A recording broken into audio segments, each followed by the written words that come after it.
Hi students, good morning. मैं हूं Dharmendra Thakur, maths and motivational teacher. Students, आज हम चैप्टर 15 करेंगे जो कि क्लास 10th का है और इसका नाम है प्रोबेबिलिटी।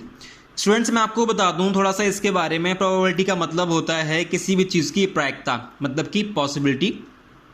और जो भी स्टूडेंट्स इसका बेसिक है वो मैं आपको क्वेश्चन के साथ साथ बताऊंगा, जिससे कि आपको उसे समझने में बहुत आसानी होगी और आप सारे क्वेश्चंस इजीली समझ पाएंगे।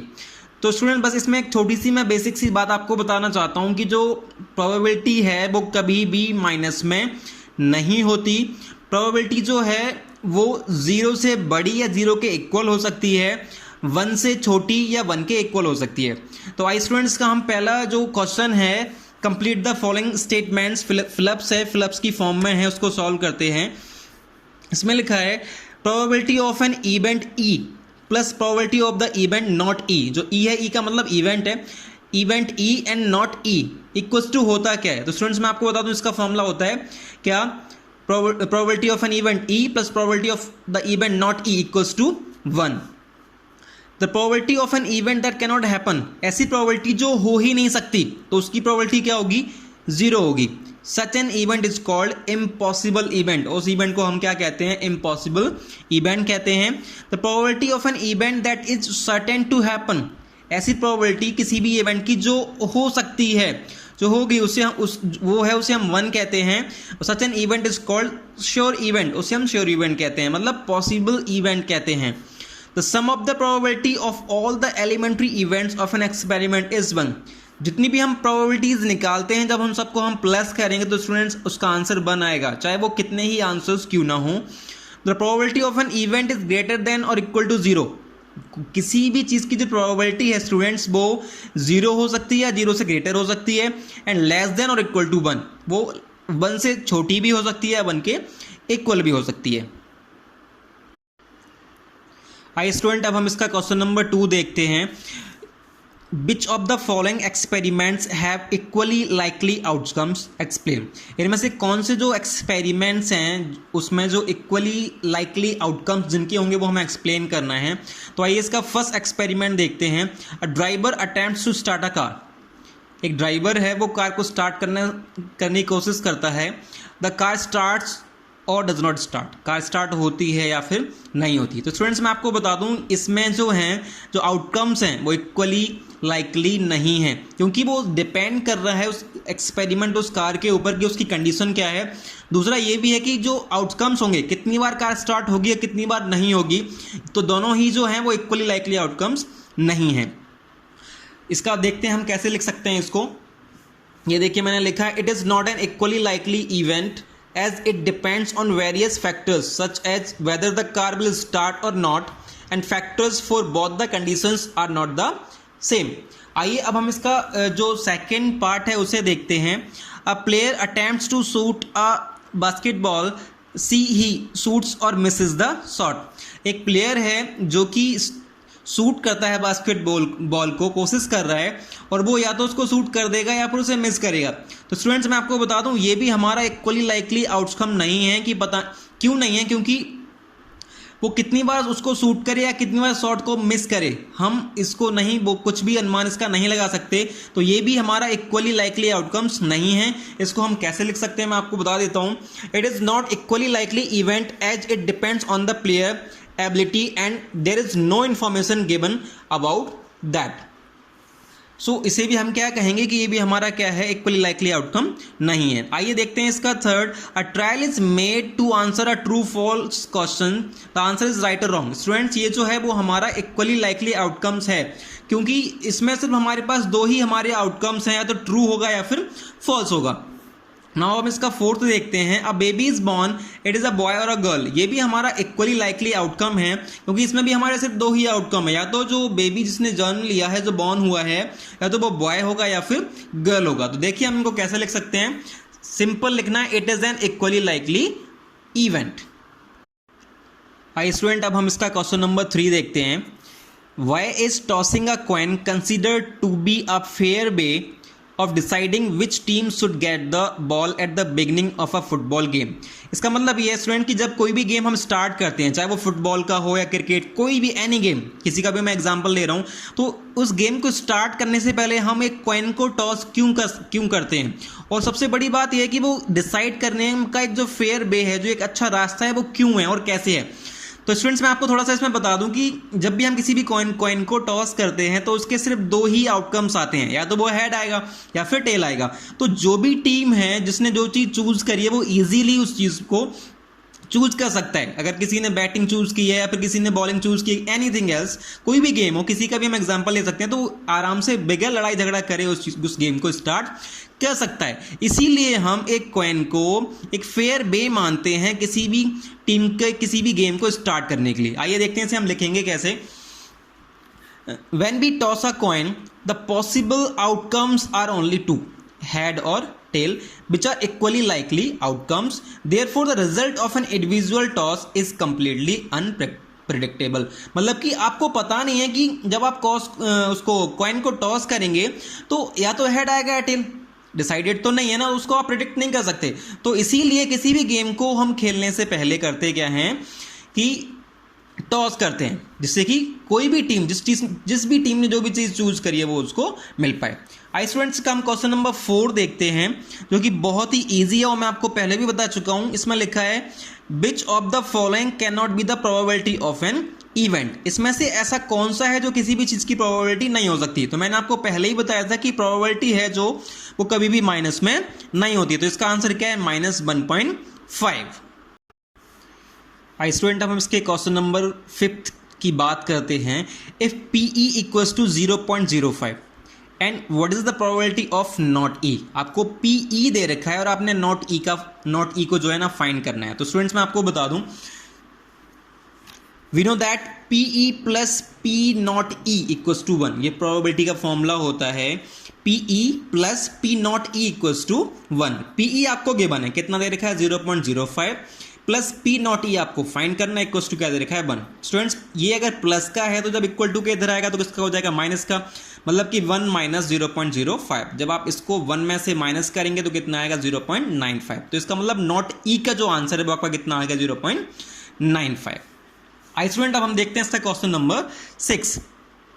अ bag contains lemon flavoured candies only. एक बैग में ना लेमन फ्लेवर्ड की कैंडीज हैं। Malini takes out 1 candy without looking into the bag. Malini बिगर बैग में देखे एक कैंडी बाहर निकालती है। What is the probability that she takes out. इसकी क्या प्रोबेबिलिटी है कि वो जो कैंडी उसने निकाली है एन ऑरेंज फ्लेवर्ड कैंडी, कि वो जो कैंडी है वो कैसी होगी, ऑरेंज फ्लेवर की कैंडी होगी। तो स्टूडेंट्स मैं आपको बता दूं कि इस बैग में जो है ना वो लेमन फ्लेवर्ड की कैंडीज हैं, तो ऑरेंज की तो उसके अंदर हो ही नहीं सकती ना। तो इसका मतलब यह है कि ऐसा जो इवेंट है, प्रोबेबिलिटी जो इसकी है वो क्या है, 0 है। क्या है स्टूडेंट्स, वो 0 है। और ऐसी प्रोबेबिलिटी को हम क्या कहते हैं, नॉट पॉसिबल या फिर impossible event.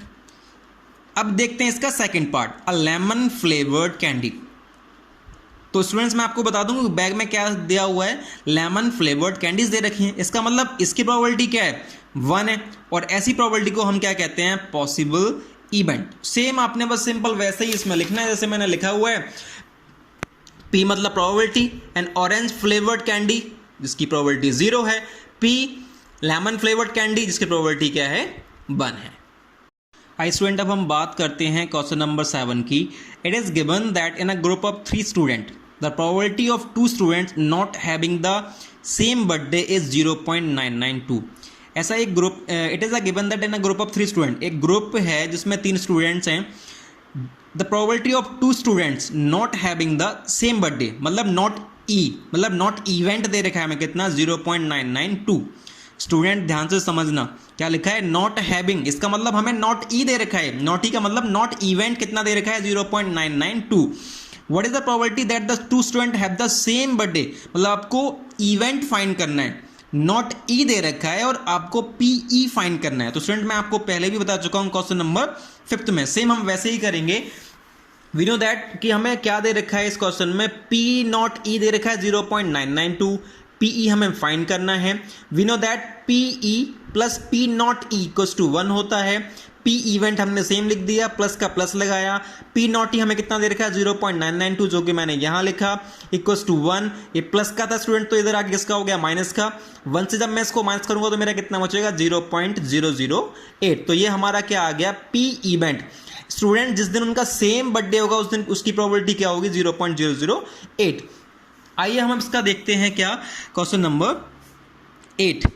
A bag contains 3 red balls and 5 black balls. एक बैग में 3 रेड बॉल हैं और 5 ब्लैक बॉल्स हैं। टोटल कितनी हो गई 5 और 3 8।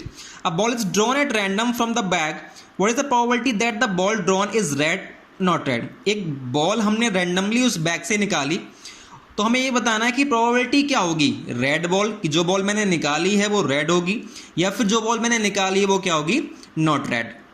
तो स्टूडेंट्स मैं आपको बता दूं कि इस क्वेश्चन को हम सॉल्व कैसे करेंगे। सबसे पहले आइए देखते हैं, मैंने ये लिखा कि total number of balls in a bag मेरे पास हैं कितनी, तो मेरे पास 3 बॉल्स जो हैं स्टूडेंट्स वो क्या थी रेड थी, और 5 बॉल्स मेरे पास क्या थी ब्लैक बॉल्स थी। तो 3 + 5 मेरे पास कितना हो गया, ये 8 हो गया। स्टूडेंट जब हम प्रोबेबिलिटी फाइंड करते हैं तो उसका एक और फॉर्मूला होता है क्या, number of favourable outcomes upon total possible outcome. Student जितने भी हम क्वेश्चंस में सॉल्व करेंगे आपको एक चीज बहुत अच्छे से ध्यान रखनी है कि जो भी टोटल होगा वो हमेशा डिनोमिनेटर में रहेगा, मतलब इस लाइन के नीचे ही आएगा, और जितने भी फेवरेबल आउटकम्स होंगे जिस भी चीज के बारे में उसने पूछा होगा वो हमेशा एज अ न्यूमरेटर हम लिखेंगे, मतलब इस लाइन के वो हमेशा ऊपर आएगा। तो इसमें हम देख सकते हैं सबसे पहले उसने पूछा है कि रेड बॉल की प्रोबेबिलिटी है क्या। तो स्टूडेंट्स हम देख पा रहे हैं कि मैंने क्या लिखा है पी, ब्रैकेट में मैंने क्या लिखा है रेड बॉल, मतलब पी का मतलब probability of getting red ball equals to, formula हमारा क्या है number of favourable outcomes upon total possible outcomes. Students मेरे पास रेड बॉल कितनी है 3 है, तो मैंने यहां 3 लिखा। टोटल बॉल मेरे पास कितनी है 8 है, तो जो मैंने यहां लिखा, तो इसकी प्रोबेबिलिटी कितनी आ गई मेरे पास 3/8। नाउ अब इसका जो सेकंड पार्ट है उसमें क्या लिखा है नॉट रेड। इसका मतलब ये है कि रेड को आप हटा दो, रेड मेरे पास कितनी है 3 है ना, कितनी बची फिर 5 बचती हैं ब्लैक बॉल्स। नॉट रेड का मतलब तो यही हो ना कि वो ब्लैक बॉल्स के बारे में पूछ रहा है, तो इसका मतलब हमारी इसकी प्रोबेबिलिटी क्या होगी 5, क्योंकि 5 हमारे पास क्या है फेवरेबल आउटकम है। तो मैंने देखिए यहां पे लिखा है probability of not getting red ball equals to 5/8। Formula students हमारा सेम यही होगा, number of favourable outcomes upon total possible outcome. तो फेवरेबल आउटकम्स कितने हैं नॉट गेटिंग रेड के, वो 5 है, और जो टोटल आउटकम है वो मेरे कितने 8 हैं, तो मैंने यहां पे क्या लिखा 5/8। स्टूडेंट अब हम बात करते हैं क्वेश्चन नंबर 9 की। अ box contains 5 red marbles, 8 white marbles and 4 green marbles. एक बॉक्स में स्टूडेंट्स 5 रेड मार्बल्स हैं, 8 वाइट मार्बल्स हैं एंड 4 ग्रीन मार्बल्स हैं। बिल्कुल सेम क्वेश्चन नंबर 8 की तरह आपने करना है। सबसे पहले इनको आप क्या करेंगे टोटल कर लेंगे, कितना होगा 5 और 8 13, 13 + 4 कितना हो गया आपका 17। 1 marble is taken out of the box at random. एक मार्बल हमने उस बॉक्स से रैंडमली निकालते हैं, what is the probability that the marble taken out will be red. इसकी क्या प्रोबेबिलिटी है कि जो मार्बल हमने उसमें से रैंडमली निकाली है टेकन आउट की है वो रेड होगी। तो मैं आपको वर्बली बता रहा हूँ, पहले आप देख लीजिए फिर आपको उससे सॉल्व करके दिखाऊंगा। मेरे पास रेड का इसने पूछा है, रेड कितनी है मेरे पास 5 है, टोटल मेरे पास कितना था 17, मतलब इसका आंसर कितना हो गया 5/17। वाइट का इसने पूछा, वाइट मेरे पास कितनी 8, मतलब कितना हो गया 8/17। इसने वो क्या बोला नॉट ग्रीन, मतलब कि ग्रीन को हटा दो, ग्रीन चाहिए ही नहीं, तो कितनी मेरे पास बचती हैं 8 वाइट बचती हैं और 5 रेड बचती हैं, तो 8 और 5 कितना हो गया 13/17 है ना, बहुत इजी। आइए इसको मैं आपको थ्योरेटिकल करके दिखाता हूं। सबसे पहले मैंने क्या लिखा, टोटल नंबर ऑफ मार्बल्स 5 + 8 + 4। 5 जो हैं वो मेरे पास क्या है रेड है, और जो 8 मेरे पास है वो क्या है वाइट है, और मेरे पास जो 4 है वो मेरे पास क्या है ग्रीन है। इनको स्टूडेंट्स मैंने क्या किया प्लस कर लिया, तो मेरा कितना आ गया 17 आ गया। सबसे पहले इसने क्या पूछा है मुझे कि नंबर ऑफ जो रेड मार्बल्स हैं आपने वो बताना है, तो मैंने वो लिखा है number of red marbles equals to 5, जो कि मुझे 5 ही दे रखी है। पी ब्रैकेट में रेड मार्बल्स, मतलब कि probability of getting red marbles equals to number of favourable outcome upon total possible outcome. मेरे पास फेवरेबल आउटकम कितने हैं 5 हैं जो मैंने यहां लिखे, टोटल आउटकम मेरे पास कितने हैं 17 जो मैंने यहां लिख दिया। तो इस तरीके से मेरा आंसर कितना 5/17 आया। अब हम इसका अगला क्वेश्चन अगला पार्ट देखते हैं। अगला इसने क्या बोला, क्या चाहिए आपको, व्हाइट मार्बल चाहिए। व्हाइट मेरे पास कितनी है, 8 है। तो देखो मैंने वही लिखा हुआ है, number of white marbles equals to 8, P bracket white marbles, इसका मतलब probability of getting white marble equals to, formula same वही, number of favourable outcome upon number of total possible outcome, जो मैंने शॉर्ट में लिखा हुआ है, आप हर एक क्वेश्चन में सेम वही फॉर्मूला लिखेंगे। तो फेवरेबल कितने, 8 है, टोटल मेरे पास कितना था 17, जो मैंने यहां लिख दिया। नाउ थर्ड इसने क्या पूछा है, नॉट ग्रीन। तो नंबर ऑफ ग्रीन मार्बल्स मेरे पास कितनी है, 4 है। नॉट ग्रीन मेरे पास कितनी होगी, 8 + 5 13। तो P ब्रैकेट में नॉट ग्रीन मार्बल मतलब probability of getting not green marbles equals to number of favourable outcome upon number of total possible outcome, मतलब 8 + 5 कितना 13 अपॉन 17। ये हमारा आंसर आ गया। आई स्टूडेंट, अब हम इसका क्वेश्चन नंबर 10 देखते हैं। अ पिगी बैंक कंटेन्स 100 50 पैसे कॉइन, 100 50 पैसे coin, 50 rupees 1 coins, 20 rupees 2 coins and 10 rupees 5 coins. एक पिगी बैंक में 100 जो है ना वो 50 पैसे के कॉइन है, 50 जो हैं वो ₹1 के कॉइन्स हैं, और जो 20 हैं वो ₹2 के कॉइन्स हैं, और जो 10 हैं वो ₹5 के कॉइन्स हैं। If it is equally likely that one of the coin will fall out when the bank is turn upside down, what is the probability that the coin, अगर कोई भी एक कॉइन उसमें से फॉल आउट हो जाता है, गिर जाता है, तो इसकी क्या प्रोबेबिलिटी है कि वो 50 पैसे का कॉइन होगा और will not be a ₹5 coin, और 5 रुपये का कॉइन नहीं होगा। तो बहुत ईजी है। सबसे पहले आप करेंगे क्या, सबको प्लस कर लेंगे, 100 + 50 + 20 + 10। आइए इसको सॉल्व करके देखते हैं। सबसे पहले स्टूडेंट्स मैंने क्या किया, total number of coins in a piggy bank 100 + 50 + 20 + 10 मैंने किया, तो मेरा कितना आ गया, 180 आ गया। इसने बोला कि नंबर ऑफ 50 पैसे कॉइन, कि जो कॉइन फॉल आउट हुआ है वो मेरा क्या है, 50 पैसे का कॉइन होना चाहिए। तो मैंने सिंपल वही लिखा जो सब और भी इससे पहले क्वेश्चन में लिखा था, P ब्रैकेट में 50 पैसे कॉइन मतलब प्रोबेबिलिटी ऑफ गेटिंग 50 पैसे coin equals to number of favourable outcomes upon total possible outcome. मेरे पास फेवरेबल आउटकम्स कितने हैं, 50 पैसे कॉइन के 100 हैं, जो आप क्वेश्चन में बहुत अच्छे से देख सकते हैं, 100 लिखा मैंने। टोटल पॉसिबल आउटकम मेरे पास कितने हैं, 180, तो 100 अपॉन 180। स्टूडेंट्स मैंने 0 से 0 कैंसिल किया, फिर 2 5 = 10 एंड 2 9 = 18, मेरा कितना आ गया 5/9। फिर उसने क्या बोला कि नॉट ₹5 कॉइन मतलब 5 रुपए का कॉइन नहीं होना चाहिए। तो मेरे पास 5 रुपए के कॉइन हैं कितने, 10 है ना, तो उस 10 को क्या करो, टोटल में से माइनस कर दो। मैंने 180 से 10 को माइनस करी तो कितना बचा, 170 बचा।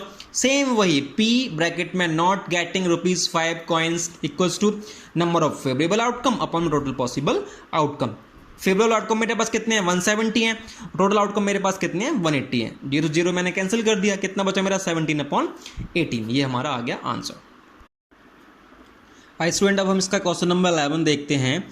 गोपी buys a fish from a shop for his aquarium.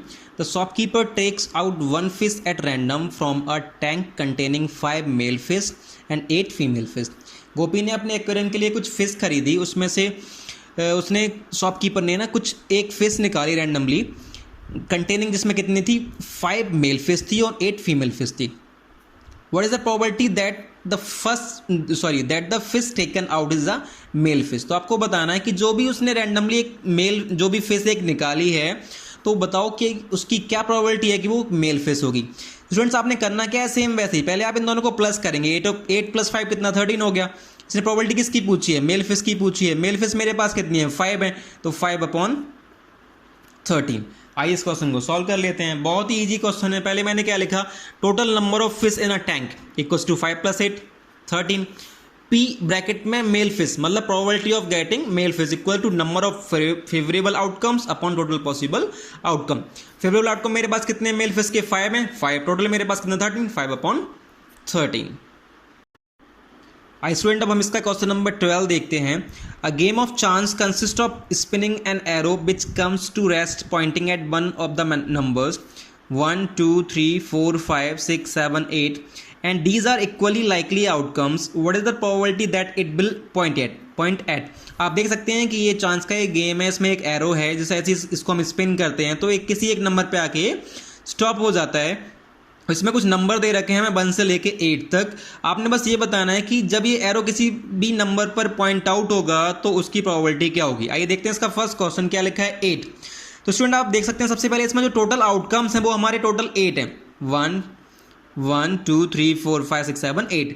इसने क्या बोला है कि वो एरो है जो 8 को पॉइंट आउट करेगा, 8 पर रुकेगा। तो 8 इसमें कितनी टाइम्स है, 1 टाइम्स है। तो मेरा कितना आंसर आएगा इसका 1/8। फिर इसने क्या बोला, एन ऑड नंबर। ऑड का मतलब कितना, कौन कौन से नंबर है मेरे, 1 3 5 7। मेरे पास मतलब 4 नंबर हैं, तो 4/8 हो गया। फिर इसने बोला नंबर ग्रेटर देन 2, ऐसे नंबर्स जो 2 से ग्रेटर हैं। तो कितने नंबर्स हैं मेरे, 1 2 3 4 5 6, 6/8 हो गया। और नंबर लेस देन 9, तो 9 से तो मेरे सारे नंबर छोटे हैं, तो 8/8 हो गया। तो इसकी ये प्रोबेबिलिटी हो गई। आइए इसको हम थ्योरेटिकल अब सॉल्व करके देख लेते हैं। सबसे पहले मैंने क्या लिखा, टोटल नंबर ऑफ आउटकम्स मेरे पास कितने हैं, 8 हैं। इसने क्या बोला, probability of getting 8, number of favourable outcome upon total possible outcome. तो 8 उसमें कितनी बार था, एक ही बार था, तो मैंने क्या लिखा यहाँ पे 1/8।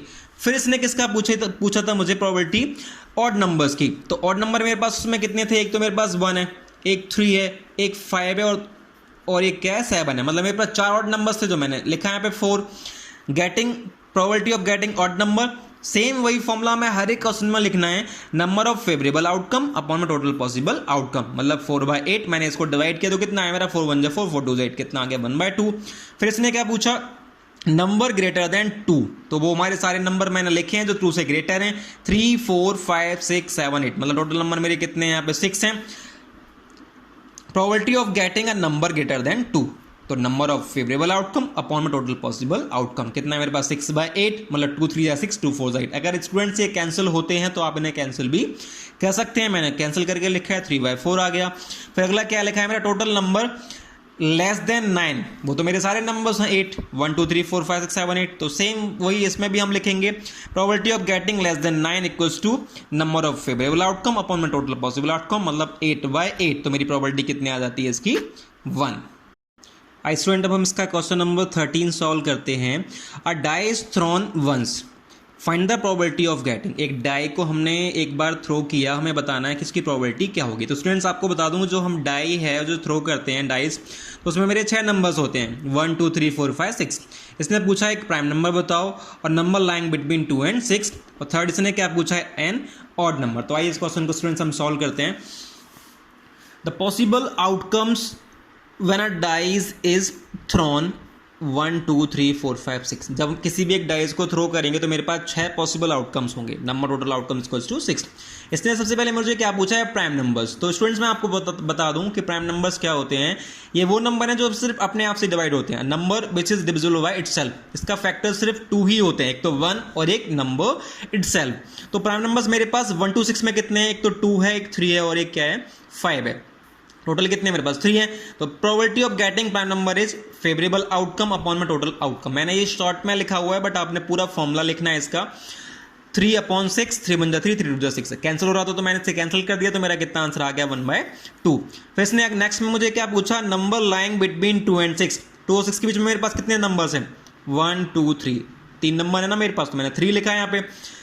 Probability of number lying between 2 and 6 equals to favourable outcome upon में टोटल आउटकम। मतलब 3/6। अगेन फिर मेरा कितना आंसर आ गया इसका, 1/2।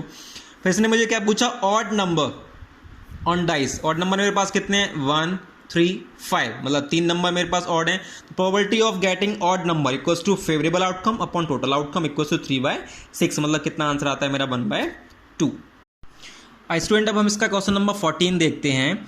One card is drawn from a well shuffled deck of 52 cards, find the probability of getting a king of red colour, a face card, a red face card, the jack of hearts, spade, the queen of diamond.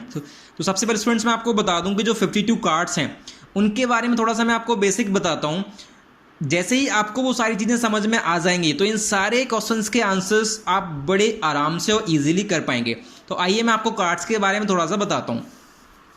Students जो cards हैं वो हमारे total कितने, 52 होते हैं। 52 cards को हम again 2 parts में डिवाइड करते हैं, 26 and 26। स्टूडेंट्स मैं आपको बता दूं जो 26 है वो मेरे रेड कार्ड्स होते हैं और 26 मेरे ब्लैक कार्ड होते हैं।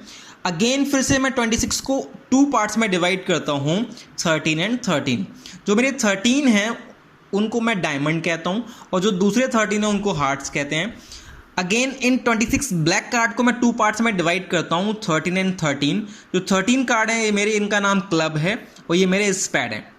स्टूडेंट जो 13 कार्ड्स हैं हर एक ग्रुप में 13 13 13 13, ये 13 कार्ड्स होते कौन से हैं वो मैं आपको बताता हूँ। सबसे पहले 1 से लेके 10 तक मेरी पूरी काउंटिंग है, 1 2 3 4 5 6 7 8 9 10। और मेरे पास जो बाकी 3 कार्ड बचते हैं उनका नाम है jack, queen and king. Students ये मेरे जो कार्ड है वो मेरे फेस कार्ड है, जो हर एक ग्रुप में 3 है। मतलब जो 13 कार्ड मेरे पास है ना, तो 10 + 3, 10 मतलब 1 to 10 तक मेरे पास काउंटिंग दी हुई है, और 3 जो हैं वो मेरे फेस कार्ड हैं। अगेन 10 + 3, ऐसे इसमें भी 10 1 to 10 काउंटिंग है, 3 फेस कार्ड हैं। ऐसे इसमें भी 3 फेस कार्ड हैं, ऐसे इसमें भी क्या है 3 फेस कार्ड हैं। इसका मतलब ये है कि मेरे पास जो टोटल फेस कार्ड है वो मेरे पास कितने हैं, 12 हैं। आई स्टूडेंट अब हम इस क्वेश्चन को सॉल्व करते हैं। क्या लिखा है, सबसे पहले लिखा है अ किंग ऑफ रेड कलर। तो आइए मैं आपको इस पर लेके चलता हूँ।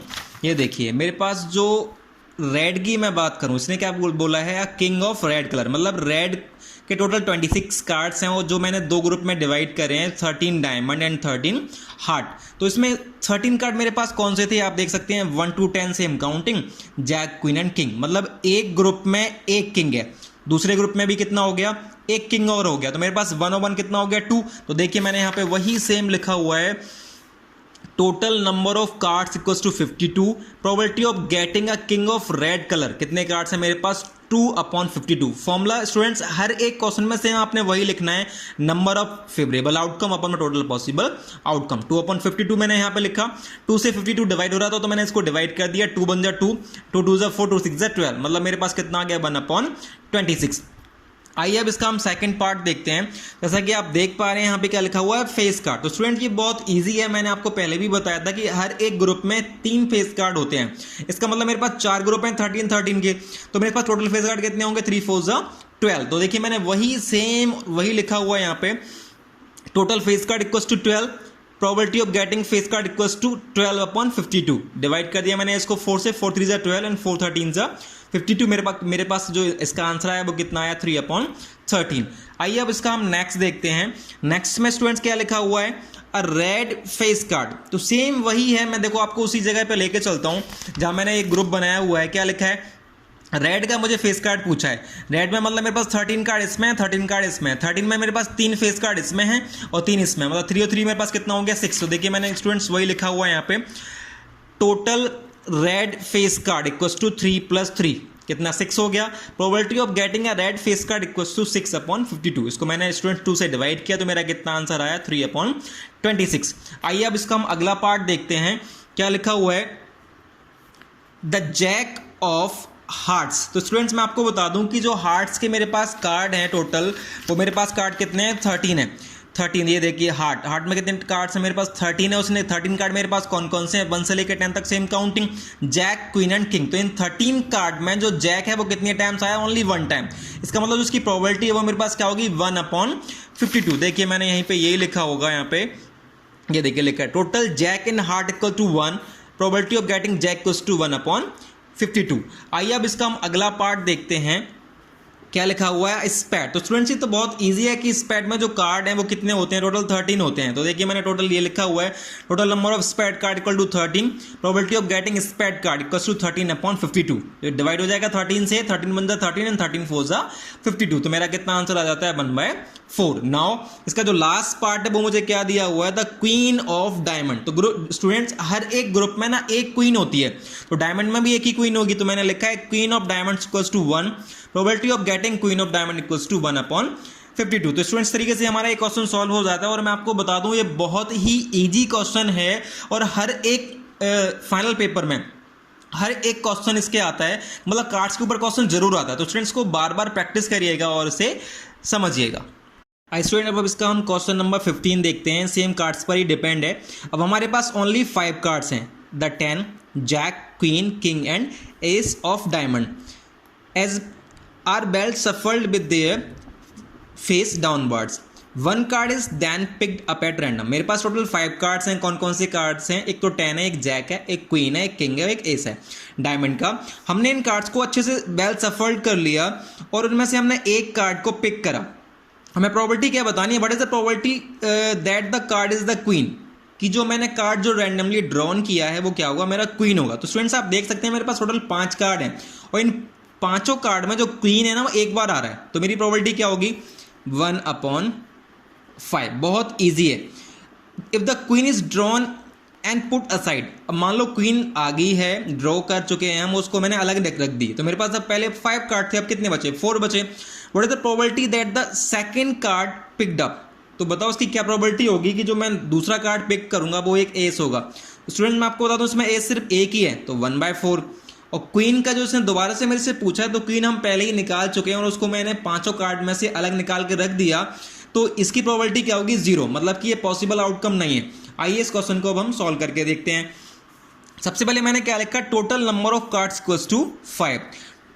टोटल नंबर ऑफ क्वीन एक ही दे रखी है, probability of getting a queen equals to number of favourable outcome upon में number of total possible outcome, मतलब मेरा कितना आंसर आ गया? 1/5। नेक्स्ट में स्टूडेंट्स ने क्या पूछा कि अगर क्वीन आ गई है तो हमने उसको अलग रख दिया, तो मैंने वही लिखा है when the queen is drawn and put aside the total number of remaining cards will be 4। Total मेरे पास 5 कार्ड थे, क्वीन ड्रॉ कर चुके हैं हम, उसको मैंने कार्ड से निकाल के अलग रख दिया, तो मेरे पास कितने कार्ड बचे? अब 4। अगेन फिर उसने क्या पूछा कि टोटल नंबर ऑफ एस, मतलब जो अगर मैं उसमें से एक कार्ड को निकालता हूं तो एस फाइंड करने की क्या प्रोबेबिलिटी है, तो उसमें एस मुझे कितने दे रखे हैं? ओनली एक दे रखा है, तो probability of getting ace equals to 1/4। फिर उसने दोबारा क्या पूछा कि क्वीन, अगर मैं दोबारा से एक कार्ड निकालता हूं तो ये बताओ कि क्वीन ही वो आएगी, उसकी प्रोबेबिलिटी क्या है? तो स्टूडेंट्स मैं आपको बता दूंगा, as queen is already drawn, queen को हम पहले ही ड्रॉ कर चुके हैं, तो number of queen will be 0, तो क्वीन तो उसमें है ही नहीं, इसका मतलब जो प्रोबेबिलिटी होगी क्वीन की वो क्या होगी? 0/4, मतलब कितना आंसर आएगा मेरा? 0। आई स्टूडेंट अब इसका हम क्वेश्चन नंबर 16 देखते हैं। क्या लिखा है? 12 defective pens are accidentally mixed with 132 good pen. 12 जो है ना वो डिफेक्टिव पेन, खराब पेन थे, वो हमने गलती से 132 अच्छे पेनों में मिक्स कर दिए। It is not possible to just look at a pen and tell whether or not it is a defective. ये मतलब ऐसा पॉसिबल नहीं है कि हम पेन को देखकर बता दें कि ये पेन अच्छा है या फिर खराब है। One pen is taken out at random from the this lot, हमने एक पेन उसमें से निकाला। Determine the probability that the pen taken out is a good one, तो हमें बताना है कि उसमें अच्छा जो पेन है उसकी प्रोबेबिलिटी बतानी है। तो आई स्टूडेंट इसको हम सॉल्व कर लेते हैं। सबसे पहले इनको प्लस कर लेते हैं।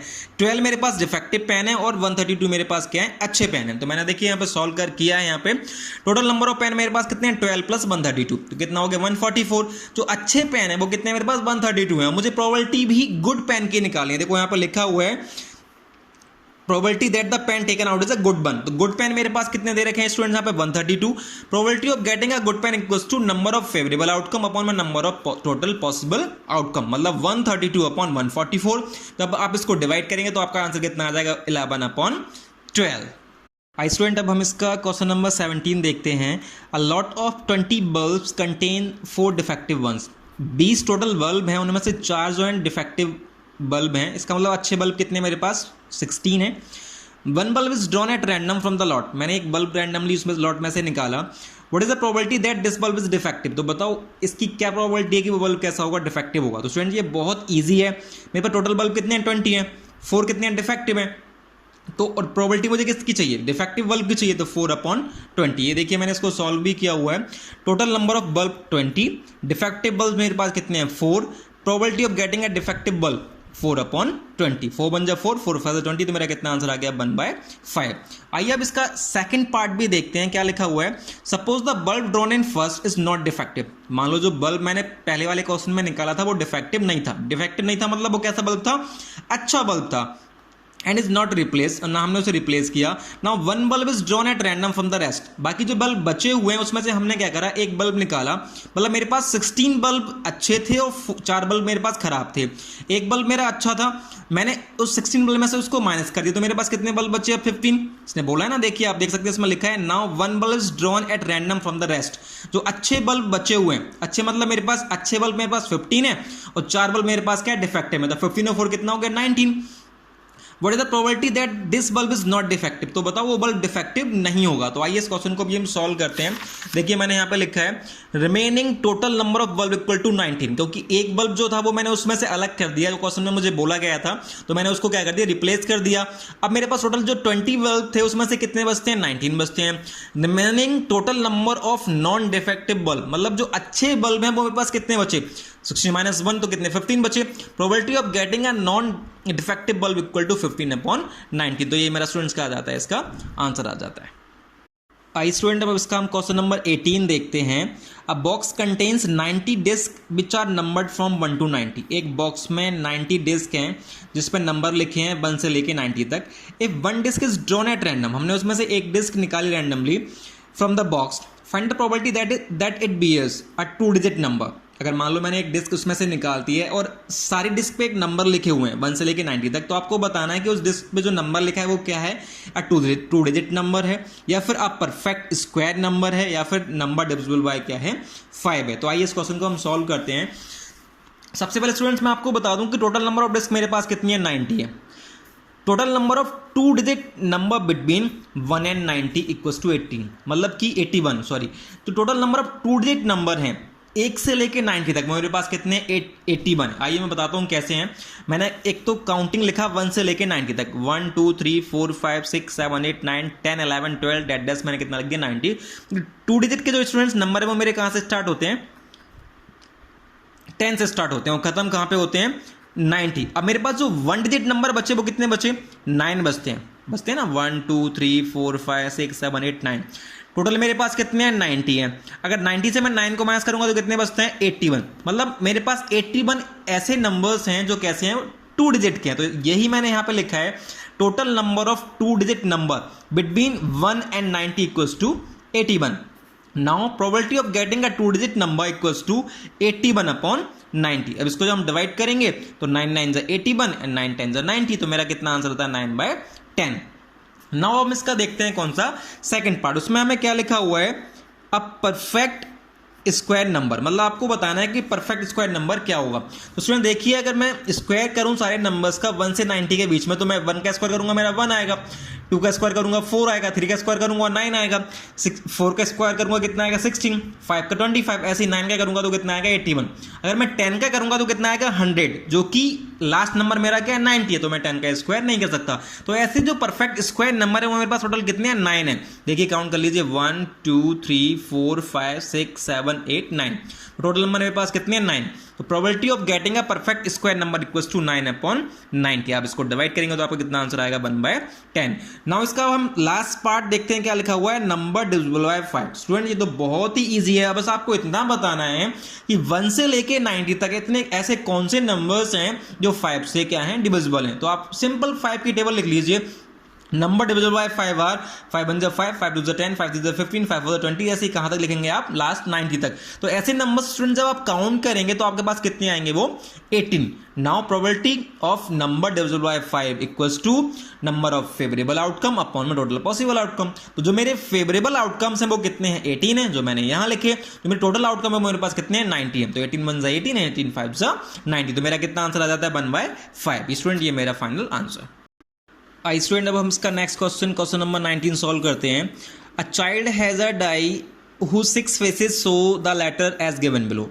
एक बच्चे के पास एक डाइज है, उसके पास उस पर ना 6 लेटर लिखे हुए हैं जो फेसेस पे A B C D E and A। The die is thrown once, die को एक बार थ्रो किया। What is the probability of getting A and D. आपको ए और डी की प्रोबेबिलिटी बतानी है। तो स्टूडेंट बहुत इजी है ये। टोटल आउटकम मेरे पास कितने हैं, 6 हैं, 1 2 3 4 5 6। और मुझे किसकी प्रोबेबिलिटी बतानी है, एक ही। तो ए इसमें कितनी बार आ रहा है, 1 और 2 बार, 2 टाइम्स आ रहा है। इसका मतलब इसकी प्रोबेबिलिटी क्या होगी, 2/6। और इसने पूछा डी, डी इसमें कितनी बार आ रहा है, 1 बार, तो इसकी प्रोबेबिलिटी क्या होगी, 1/6। आइए इसको सॉल्व कर लेते हैं। ये देखिए मैंने यहाँ पे लिखा हुआ है, total number of possible outcomes on the dice equals to 6. Total number of A are 2. Probability of getting A equals to 2/6. 2 1 2 2 3 6 कितना आ गया मेरा, 1/3। आप इसमें फॉर्मूला भी लिख लेना, number of favourable outcome upon total possible outcome. ऐसे ही मुझे डी का बताना है। Total number of D are 1, probability of getting D equals to 1/6। इसमें भी आपने फॉर्मूला लिखना है, सेम वही, number of favourable outcome upon में टोटल पॉसिबल आउटकम। ये आपका क्या आ गया, 1/6। अब आई स्टूडेंट्स का देखते हैं क्वेश्चन नंबर 20। अब आप देख सकते हैं क्वेश्चन नंबर 20 के ऊपर ना ऐसे स्टार लगा हुआ है, और स्टार का देखिए यहाँ पे क्या लिखा है, not from the examination point of view. मतलब कि ये जो क्वेश्चन है आपको पेपर में नहीं आएगा, इसलिए इस क्वेश्चन को हम सॉल्व नहीं करेंगे। हाई स्टूडेंट, अब हम इसका क्वेश्चन नंबर 21 सॉल्व करते हैं। A lot consist of 144 ball pens of which 20 are defective. एक लॉट में ना 144 बॉल पेन है, इसमें से 20 जो पेन है वो खराब है। अगर 20 पेन खराब है इसका मतलब अच्छे पेन मेरे पास कितने बचे, 124। 144 से मैं क्या करूँगा, 20 को माइनस कर दूंगा। Next, and the other are good, Noori will buy a pen if it is good. Noori जो है वो वही पेन खरीदेगा जो अच्छा होगा, but will not buy if it is a defective. अगर खराब पेन होगा तो वो उसे नहीं खरीदेगा। The shopkeeper draws one pen at random and give it to her. Shopkeeper क्या करता है, एक पेन रैंडमली निकालता है, उसे वो पेन दे देता है। What is the probability that, तो इसकी क्या प्रोबेबिलिटी होगी कि वो जो है नूरी वो पेन खरीदेगी। मतलब अच्छा पेन खरीदेगी। अच्छे पेन मेरे पास कितने होंगे, जो मैं टोटल में से 20 को माइनस कर दूंगा, मतलब मेरे 124। तो 124 अपॉन कितना आ जाएगा मेरा इसका answer 144। She will not buy it, वो नहीं खरीदेगा मतलब मेरे पास खराब पेन कितने हैं, 20 है। कितना आंसर आएगा 20 अपॉन 144। तो आइए देखते हैं इस क्वेश्चन को सॉल्व करके। देखिए मैंने लिखा है total number of pen equal to 144। Defective pen मेरे पास कितने दे रखे हैं, 20।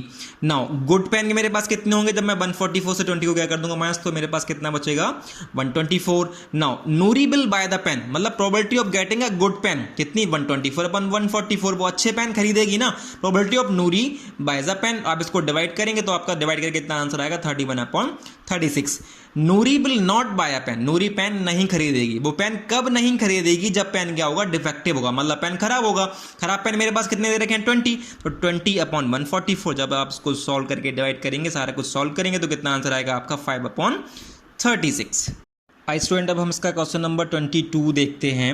Refer to example 13, first complete the following table. आप इसका एग्जाम्पल 13 देखेंगे और उसकी टेबल देख के जो भी उसमें टेबल बनी होगी उस टेबल को देख के आप इस टेबल को आपने क्या करना है, फिल करना है। तो आइए देखते हैं, पहले इस टेबल को देख लेते हैं। इसमें क्या लिखा है, इवेंट सम ऑन 2 डाइज, मतलब 2 डाइज को थ्रो कर रहे हैं, उसका हमें सम बताना है कि 2 कितनी का सम होगा। 3 अगर होगा सम तो उसकी प्रोबेबिलिटी क्या होगी, 4 अगर होगा तो उसकी प्रोबेबिलिटी क्या होगी, अगर सम 5 होगा तो उसकी प्रोबेबिलिटी क्या होगी। तो वो सारा मैं आपको बताऊंगा अभी। देख के आइए तो देखते हैं पहले हम एग्जाम्पल 13 का फर्स्ट। ये देखिए, ये है आपका एग्जाम्पल नंबर 13 और इसमें ये टेबल हमें दी हुई है।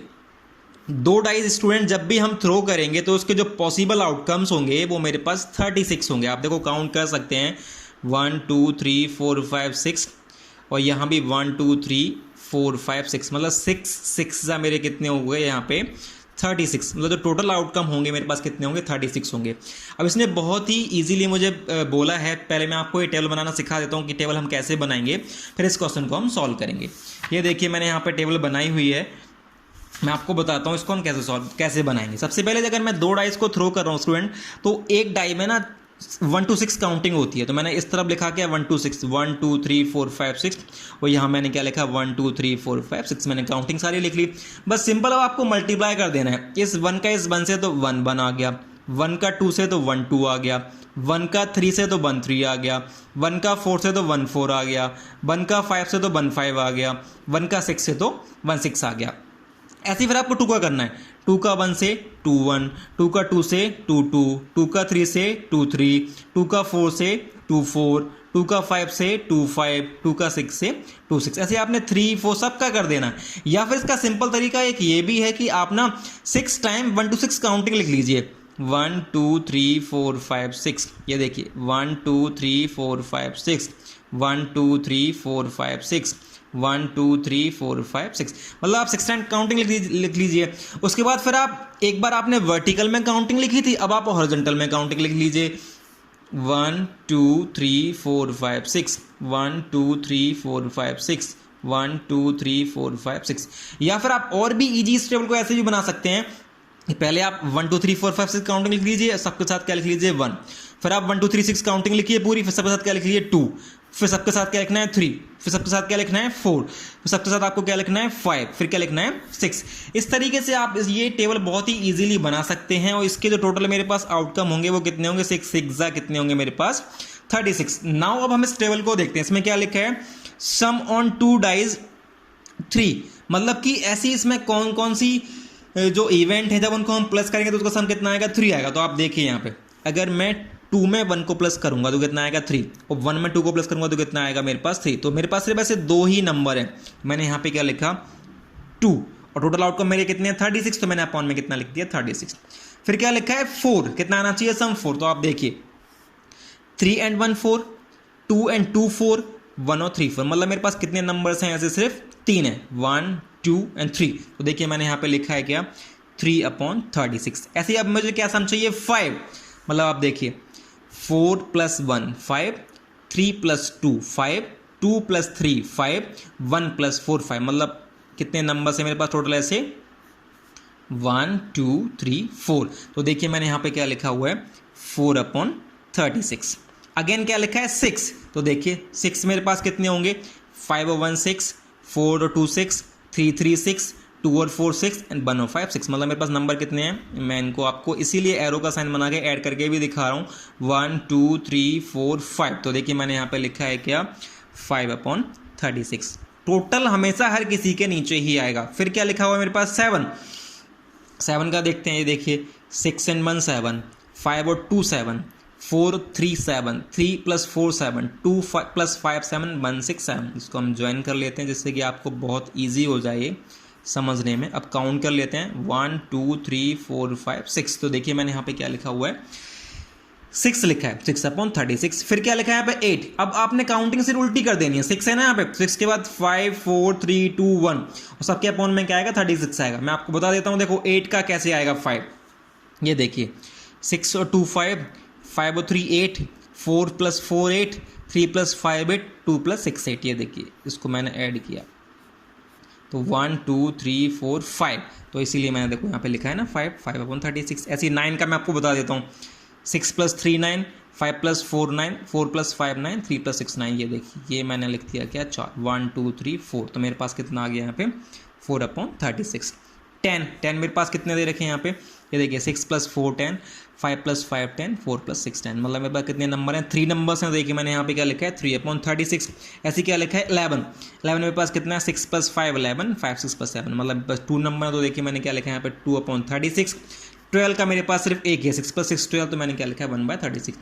इसका और भी एक ईजी तरीका ये है कि यहाँ पे आपने काउंटिंग लिख देनी है 1 2 3 4 5 6 के बाद आपको उल्टी काउंटिंग स्टार्ट कर देनी है 5 4 3 2 1 और सबके अपॉन में क्या आ जाएगा 36। ये बहुत ईजी ट्रिक है इसको सॉल्व करने की। आइए इसका सेकंड पार्ट देखते हैं क्या लिखा है। Student argue that there are 11 possible outcome. एक स्टूडेंट आर्ग्यू करता है और बोलता है कि इसमें नहीं, टोटल पॉसिबल आउटकम कितने 11 है। कौन कौन से हैं 2 3 4 5 6 7 8 9 10 11 and 12। Therefore each of them has a probability 1/11। तो हर किसी की प्रोबेबिलिटी कितनी होगी 1/11 होगी। Do you agree with this argument, justify your answer. क्या आप इस आर्ग्यूमेंट से एग्री करते हैं, अपने आंसर को जस्टिफाई कीजिए। तो स्टूडेंट्स ये बिल्कुल हम इस आर्ग्यूमेंट से एग्री नहीं करते हैं, डिसएग्री करते हैं। क्यों करते हैं, क्योंकि इसमें पॉसिबल आउटकम में टोटल मेरे कितने हैं 36 हैं। कितने हैं 36, और टोटल आउटकम मेरे कौन कौन से जो मैंने आपको बता दिया, ये आउटकम दे रखे हैं 1 1 2 1 3 1, सारे मेरे आउटकम्स ये दिए हुए हैं। तो हर किसी की प्रोबेबिलिटी भी मैंने आपको बताई क्या क्या दे रखी है 1/36 2/36, तो 1/11 तो नहीं हो सकती ना। तो इसमें आप सिंपल यही आंसर लिखेंगे इसका कि we are not agree with this statement, with this argument, because total outcomes are 36, total outcome are 36 not 11। कितने आउटकम मेरे पास, टोटल आउटकम कितने हैं 36 हैं, और हर किसी की प्रोबेबिलिटी कितनी रखी है मेरे पास 1/36, सारी प्रोबेबिलिटी दी हुई है। तो आप इसमें सिर्फ इतना ही लिख सकते हैं क्या कि we are not agree with this statement. I student, अब इसका हम क्वेश्चन नंबर 23 देखते हैं। A game consist of a tossing a 1 rupee coin 3 times and noting its outcome each time. एक कॉइन है जिसको हम 3 टाइम थ्रो करते हैं, टॉस करते हैं, और जो भी उसके आउटकम आते हैं उसको हम हर बार नोट डाउन कर लेते हैं। Hanif wins if all the tosses get the same result. Hanif game जीत जाएगा अगर रिजल्ट जो है ना तीनों का सेम आएगा। 3 हेड्स और 3 टेल, या तो तीनों हेड आ जाए या फिर तीनों क्या आ जाए मेरे पास टेल आ जाए, तब तो हनीफ क्या होगा गेम को जीतेगा। Otherwise he will lose the game. Calculate the probability that Hanif will lose the game. तो आप बताओ कि उसके जो हारने की प्रोबेबिलिटी वो आपने बतानी है। सबसे पहले मैं आपको ये बताऊंगा कि अगर मेरे पास कॉइन है हो जो उसको मैं 3 टाइम टॉस कर रहा हूं तो उसके जो आउटकम्स है वो मेरे क्या होंगे। आइए देखते हैं उन आउटकम्स को। स्टूडेंट्स मैं 3 कॉइन्स की बात कर रहा हूं।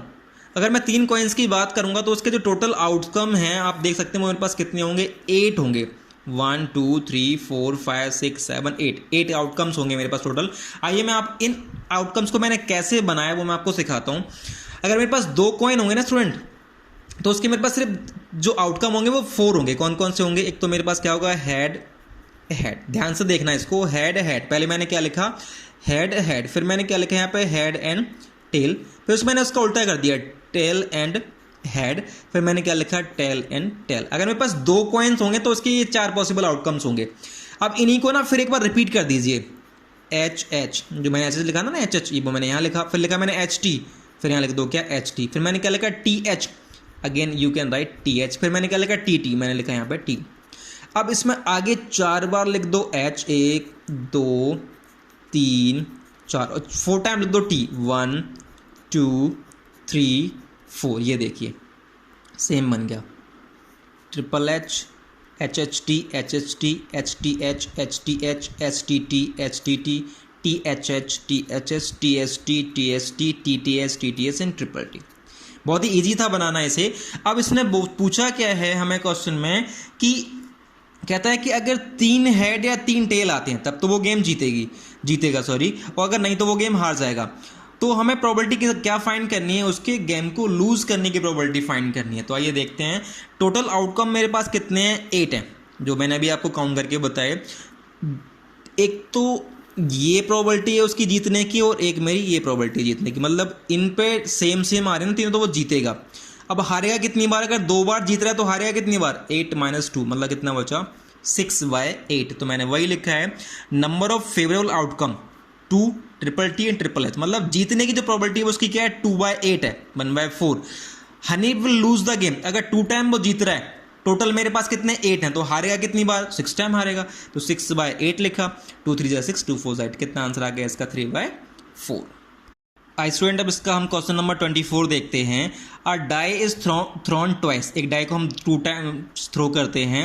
What is the probability that, इसकी क्या प्रोबेबिलिटी है कि 5 will not come up either time, 5 एक बार भी नहीं आएगा, 5 will come up at least once, और 5 कम से कम एक बार आएगा। तो स्टूडेंट्स मैं आपको बता दूं, जब हम डाई को 2 टाइम्स थ्रो करते हैं तो उसकी प्रोबेबिलिटी कितनी होती है, 36 होती है। और मुझे क्या चाहिए कि 5 एक बार भी ना आए। तो सबसे पहले हम ये देख लेते हैं कि 5 कितनी बार आ रहा है, फिर उसको हम क्या करेंगे, टोटल में से क्या कर देंगे, माइनस। तो देखते हैं यहाँ पे 5 कितने टाइम्स आ रहा है, ये देखिए। जब भी 2 टाइम्स वाली प्रोबेबिलिटी वो बोलेगा तो आपने ऐसे एक टेबल बनानी है।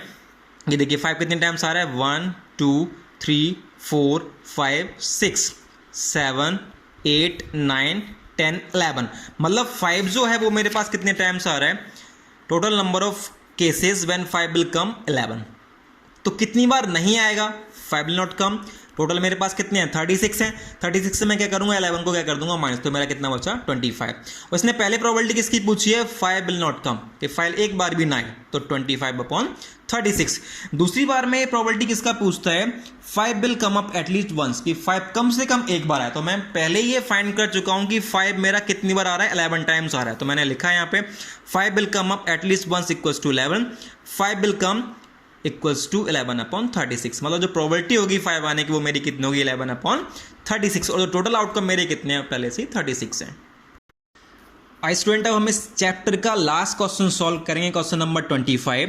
विच of the following arguments are correct and which are not correct, give reason for your answer. इसमें हमें ये आर्ग्यूमेंट्स स्टडी करने हैं, रीड करने हैं, और फिर ये बताना है इसमें से कौन से करेक्ट हैं और कौन से इनकरेक्ट हैं, और हमें रीजन भी देना है। पहला पढ़ते हैं, if 2 coins are tossed simultaneously, आपने 2 coins को टॉस किया, there are 3 possible outcome, तो उसके 3 पॉसिबल आउटकम होंगे, कौन कौन से, 2 हेड 2 टेल और 1 of each. Therefore for each of these outcomes the probability is 1/3, तो उसकी प्रोबेबिलिटी 1/3 होगा। तो स्टूडेंट्स मैं आपको पहले ही बता दूं, इसमें पहले ही गलत लिखा हुआ है, इसका मतलब ये जो स्टेटमेंट है वो इनकरेक्ट है। अगर हम 2 कॉइन को टॉस करते हैं तो उसके 3 पॉसिबल आउटकम नहीं होते, उसके पॉसिबल आउटकम कितने होते हैं, 4 होते हैं, 4 होते हैं। आइए कौन कौन से होते हैं मैं आपको बताता हूं। पहले तो स्टेटमेंट इनकरेक्ट है, व्हेन 2 कॉइन्स आर टॉस, तो उसके आउटकम क्या होंगे, H H, H T, T H, T T, मतलब मेरे टोटल आउटकम कितने, 4 होंगे। So probability will be 1/4। इसमें क्या लिखा हुआ था, प्रोबेबिलिटी विल बी 1/3, जो कि इनकरेक्ट है, गलत है, रॉन्ग है। प्रोबेबिलिटी कितनी होगी, 1/4 गेटिंग 2 हेड, देखो 2 हेड आ रहे हैं ना इसमें, तो प्रोबेबिलिटी 1/4 है। अगर मैं टेल की प्रोबेबिलिटी बताऊं 2 टेल की, तो वो भी क्या आ गई, 1/4। अगर मैं इन दोनों की बताऊं कि एक बार एच है एक बार टी है, तो ये 2 टाइम्स आ रहा है, तो 2/4, मतलब इसकी प्रोबेबिलिटी क्या होगी, 1/2।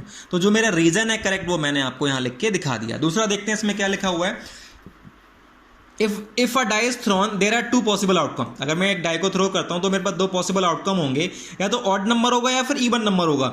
अगर ऑड और इवन नंबर होता तो उसकी जो प्रोबेबिलिटी होगी ऑड नंबर की वो क्या होगी, 1/2 होगी, 1/2 होगी। स्टूडेंट्स मैं आपको बता दूं कि ये जो है बिल्कुल ठीक है, क्योंकि जब मैं किसी भी डाई को थ्रो करूंगा उसमें टोटल मेरे आउटकम 6 होते हैं। उसमें जो इवन नंबर्स होते हैं वो मेरे कौन कौन से होते हैं, 2, 4 और 6, और जो मेरे ऑड होते हैं वो क्या होते हैं, 1, 3 और 5। मतलब जो टोटल नंबर मेरे कितने हैं वो 3 है। तो सो ईच हैज प्रोबेबिलिटी कितनी, 3/6। तो कितनी होगी, 1/2, जो कि इसमें भी क्या लिखा हुआ है, probability is odd number is 1/2। तो ये स्टूडेंट में हमने किया, करके देखा तो कितनी प्रोबेबिलिटी आई इसकी, 1/2। तो स्टूडेंट ये था मेरा क्या लास्ट क्वेश्चन था, और मैं ये मान के चल रहा हूं कि सारे क्वेश्चंस जो मैंने आपको समझाए हैं वो आपको अच्छे से समझ आए होंगे। फिर भी स्टूडेंट्स अगर आपको समझ ना आए हों तो आप मुझे कमेंट करके बताएं। जो भी क्वेश्चन आपको समझ नहीं आया होगा मैं आपको वो दोबारा समझाऊंगा।